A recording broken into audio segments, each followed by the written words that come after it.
मित्रांनो नमस्कार, तुमचे स्वागत आहे आमच्या यूट्यूब चॅनल भूमिपुत्र अक्षयमध्ये। तर मित्रांनो, मुख्यमंत्री माझी लाडकी बहीण या योजनेअंतर्गत पात्र लाभार्थी महिलांची पडताळणी आणि प्रमाणीकरण करण्यासाठी ई-KYCच्या माध्यमातून आधार ऑथेंटिकेशन करण्यास मान्यता देण्याबाबतचा जी-आर आपण आजच्या व्हिडिओमध्ये बघणार आहोत।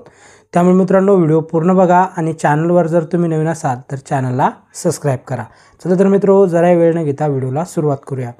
मित्रांनो, तुम्ही या ठिकाणी बघू शकता, मुख्यमंत्री माझी लाडकी बहीण या योजनेअंतर्गत पात्र लाभार्थी महिलांची पडताळणी आणि प्रमाणीकरण म्हणजेच ई-KYCच्या माध्यमातून करण्यास मान्यता देण्याबाबतचा हा जी-आर आहे। हा जी-आर आपण यामध्ये बघणार आहोत। यामध्ये प्रस्तावना बघा, राज्यातील महिलांच्या आर्थिक स्वातंत्र्यासाठी आणि त्यांच्या आरोग्य आणि पोषणात सुधारणा करण्यासाठी आणि कुटुंबातील त्यांची निर्णायक भूमिका मजबूत करण्यासाठी महाराष्ट्र राज्यात मुख्यमंत्री माझी लाडकी बहीण योजनेची प्रभावी अंमलबजावणी करण्यात येत आहे। सदर योजनेअंतर्गत पात्र लाभार्थी महिलेला थेट लाभ हस्तांतरणाद्वारे म्हणजेच डायरेक्ट बेनिफिट ट्रान्सफर आर्थिक लाभाची रक्कम जमा करण्यात येत आहे।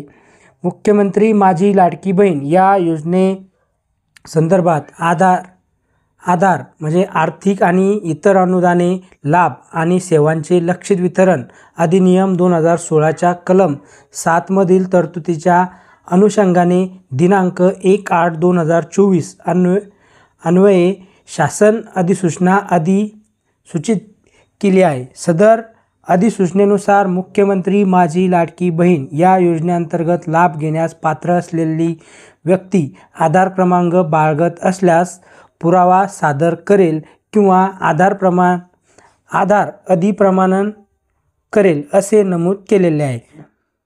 मंत्रिमंडळाने घेतलेल्या निर्णयानुसार दरवर्षी जून महिन्यात या योजनेतील लाभार्थ्यांची ई-KYC करावायची आहे। ही बाब सर्वजण लक्षात घ्या की दरवर्षी आपल्याला जून महिन्यामध्ये KYC करणे या ठिकाणी बंधनकारक केलेले आहे। महिला व बालकल्याण विकास विभागाची सब AUA/SUA KUA म्हणून UIDAI ने नियुक्त केली आहे। त्यामुळे महिला व बाल विकास विभागाकडून सदर योजनेअंतर्गत पात्र लाभार्थी महिलांची पडताळणी आणि प्रमाणीकरण करण्यासाठी ई-KYCच्या माध्यमातून म्हणजे आधार ऑथेंटिकेशन करण्यात येत आहे। त्या अनुषंगाने मुख्यमंत्री माझी लाडकी बहीण योजनेच्या वेब पोर्टलवर ई-KYCची सुविधा उपलब्ध करून देऊन सदर योजनेअंतर्गत पात्र लाभार्थी महिलांची पडताळणी आणि प्रमाणीकरण करण्यासाठी ई-KYCच्या माध्यमातून आधार ऑथेंटिकेशन करण्याची बाब शासन विचाराधीन होती। तर मित्रांनो, तुम्ही या ठिकाणी बघू शकता की दरवर्षी जून महिन्याच्या नंतर आपल्याला ही KYC करणे बंधनकारक आहे। त्यामुळे खाली शासन परिपत्रक काय ते आपण बघू। मुख्यमंत्री माझी लाडकी बहीण या योजनेअंतर्गत पात्र लाभार्थी महिलांची पडताळणी आणि प्रमाणीकरण करण्यासाठी ई-KYCच्या माध्यमातून आधार ऑथेंटिकेशन करण्यास शासन मान्यता देण्यात येत आहे। ज्यामध्ये मुख्यमंत्री माझी लाडकी बहीण या योजनेच्या जी काही वेबसाईट आहे ladkibahin.maharashtra.gov.in या वेब पोर्टलवर सदरची ई-KYCची सुविधा उपलब्ध करून देण्यात आलेली आहे। सध्या ही ई-KYCची सुविधा सध्या चालू केलेली नाही, पण 1-2 दिवसामध्येही चालू होणार आहे। त्या अनुषंगाने या वेब पोर्टलवर लाभार्थ्यांना प्रत्यक्षात ई-KYC बाबत करावयाची कार्यवाहीची माहिती फ्लोचार्ट परिशिष्ट A मध्ये देण्यात आलेला आहे। तो सुद्धा आपण बघणार आहोत। त्याचबरोबर सदर योजनेअंतर्गत पात्र लाभार्थी पडताळणी ही प्रमाणीकरण आर्थिक वर्षात या परिपत्रकाच्या दिनांकापासून 2 महिन्याच्या आत पूर्ण करणे बंधनकारक आहे। म्हणजे जून महिन्यामध्ये तुम्हाला KYC त्या ठिकाणी करावं लागणार आहे आणि जून महिन्याच्या 2 महिन्याच्या आत तुम्हाला ही KYC करणं बंधनकारक राहणार आहे आणि दरवर्षी तुम्हाला ही KYC करावी लागणार आहे। सदर कालावधीत ज्या लाभार्थ्यांनी आधार ऑथेंटिकेशन केले नाही ते पुढील कार्यवाहीस पात्र राहतील याची कृपया नोंद घे। त्याचबरोबर तसेच या योजनेअंतर्गत दरवर्षी जून महिन्यापासून 2 महिन्याच्या कालावधीत या योजनेतील लाभार्थ्यांना ई-KYC करणे बंधनकारक आहे। या ठिकाणी तुम्ही बघू शकता की 2 महिन्याच्या कालावधीतच तुम्हाला ही KYC करणे बंधनकारक आहे. जर 2 महिन्यानंतर तुम्ही KYC केली तर तुमचे पैसे या ठिकाणी बंद होऊ शकतात. त्यामुळे तुम्हाला या ठिकाणी KYC कशी करायची हे आपण यामध्ये बघू. मुख्यमंत्री माझी लाडकी बहीण या योजनेच्या लाभार्थ्यांना प्रत्यक्षात KYC बाबत करावयाच्या कार्यवाहीबाबतच्या माहितीचा हा फ्लोचार्ट आहे.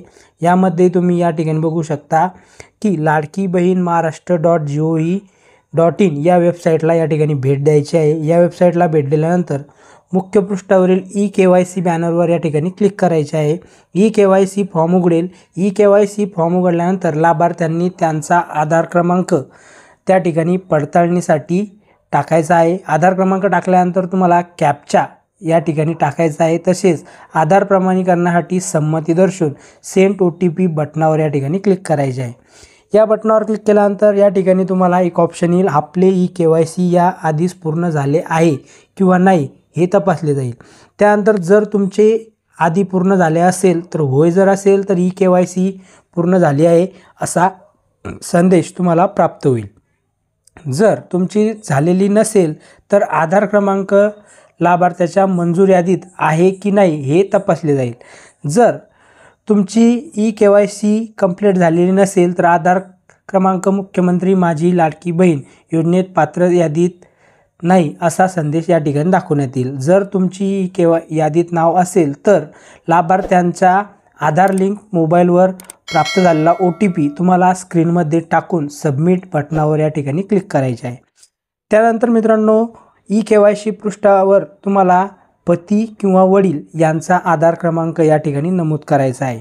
हा यासाठी करायचा आहे की तुमच्याकडे जर गाडी असेल, 4 व्हीलर वाहन असेल किंवा जे तुम्ही जर या अटीमध्ये बसत नसाल तर यासाठी तुम्हाला हा पतीचा किंवा वडिलांचा आधार क्रमांक या ठिकाणी टाकायचा आहे. आधार क्रमांक टाकल्यानंतर तुम्हाला कॅप्चा टाकायचा आहे.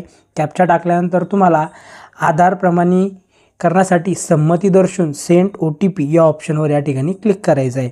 या ऑप्शनवर क्लिक केल्यानंतर तुमचा पती किंवा वडिलां यांच्या आधार लिंक मोबाईल नंबरवर एक OTP प्राप्त होईल. तो OTP तुम्हाला टाकून सबमिट या बटनावर क्लिक करायचं आहे. त्यानंतर सबमिट ऑप्शनवर क्लिक केल्यानंतर तुमच्यासमोर जात प्रवर्ग हा पर्याय तुम्हाला निवडायचा आहे, ज्यामध्ये तुम्हाला SC ST OBC जे काही तुमचं असेल ते तुम्हाला या ठिकाणी निवडायचं आहे. त्यानंतर तुम्हाला एक डिक्लेरेशन या ठिकाणी करायचं आहे. डिक्लेरेशनमध्ये तुम्हाला माझ्या कुटुंबातील सदस्य नियमित कायम कर्मचारी म्हणून सरकारी विभाग, उपक्रम, मंडळ, भारत सरकार किंवा राज्य सरकारच्या स्थानिक संस्थांमध्ये कार्यरत नाही किंवा सेवानिवृत्ती नंतर निवृत्ती वेतन घेत नाही, होय किंवा नाही हा ऑप्शन तुम्हाला या ठिकाणी निवडायचा आहे. होताच तर हा तुम्हाला नाहीच या ठिकाणी निवडावा लागणार आहे. माझ्या कुटुंबातील केवळ एक विवाहित आणि एक अविवाहित महिला याचा लाभ घेत आहे, ह्या ठिकाणी तुम्हाला होय किंवा नाही जे काही तुमचं असेल ते या ठिकाणी निवडायचं आहे. हे निवडल्यानंतर तुम्हाला एक चेकबॉक्स या ठिकाणी क्लिक करायचा आहे. चेकबॉक्सवर क्लिक केल्यानंतर तुम्हाला सबमिट बटनावर या ठिकाणी क्लिक करायचं आहे. सबमिट बटनावर क्लिक केल्यानंतर तुमची KYC पडताळणी यशस्वीपणे या ठिकाणी पूर्ण झाली आहे असा संदेश, असा पॉपअप तुम्हाला येईल.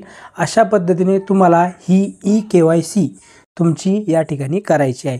त्याबाबतचा हा GR आहे आणि KYC करण्यास या 1-2 दिवसामध्ये आपल्याकडे चालू होणार आहे. त्यामुळे सर्वांनी आपल्या मोबाईलवरून किंवा आपल्या जवळच्या CSC सेंटरवर जाऊन तुम्हाला ही KYC करायची आहे. मित्रांनो आणि बहिणींनो, जर तुम्हाला हा व्हिडिओ आवडला असेल तर व्हिडिओला लाईक करा. हा व्हिडिओ इतर बहिणींपर्यंत नक्की शेअर करा. चॅनलवर जर तुम्ही नवीन असाल चॅनलला सबस्क्राईब करा. पुन्हा भेटूया असंच एका नव्या व्हिडिओमध्ये नवीन माहितीसह. तोपर्यंत धन्यवाद.